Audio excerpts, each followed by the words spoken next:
Let's turn to video 8, clinical tips for treating pediatric OCD, long-term follow-up, and treatment-resistant OCD. So some tips for those of you who are in the trenches treating pediatric OCD. It's vitally important to involve the family in the assessment and treatment options of pediatric OCD.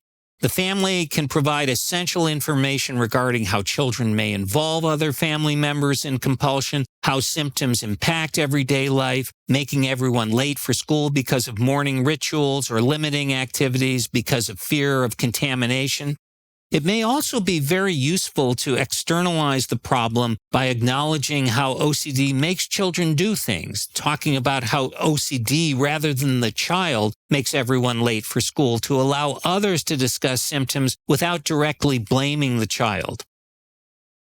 The long-term follow-up of pediatric OCD patients is significant. 40% of pediatric OCD patients continue to suffer from full OCD symptoms into adulthood. 60% continue to suffer from subthreshold OCD symptoms.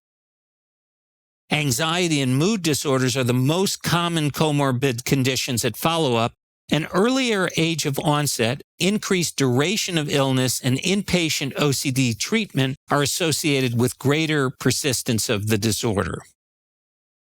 The challenge is this: a third of patients don't respond to any treatment. And of those who do respond, many respond only partially with continued functional impairment.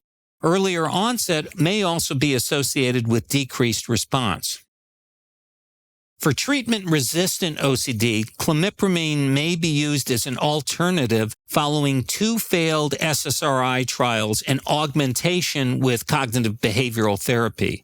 Augmentation with clomipramine can significantly increase treatment response, and there are studies that have shown this. Clomipramine use requires detailed personal and family history of heart disease and seizures, physical examination, EKG at baseline, and 1 to 2 weeks following dosage adjustment. Use serum levels of clomipramine and its non-serotonergic metabolite desmethylclomipramine to determine dose adjustments. Remember, clomipramine is a tricyclic antidepressant, and the tricyclic antidepressants in children and adolescents have rarely been associated with significant cardiac arrhythmias and even sudden cardiac death. CBT, ERP augmentation of SSRI treatment and a clomipramine trial should be completed before attempting treatment augmentation with an antipsychotic.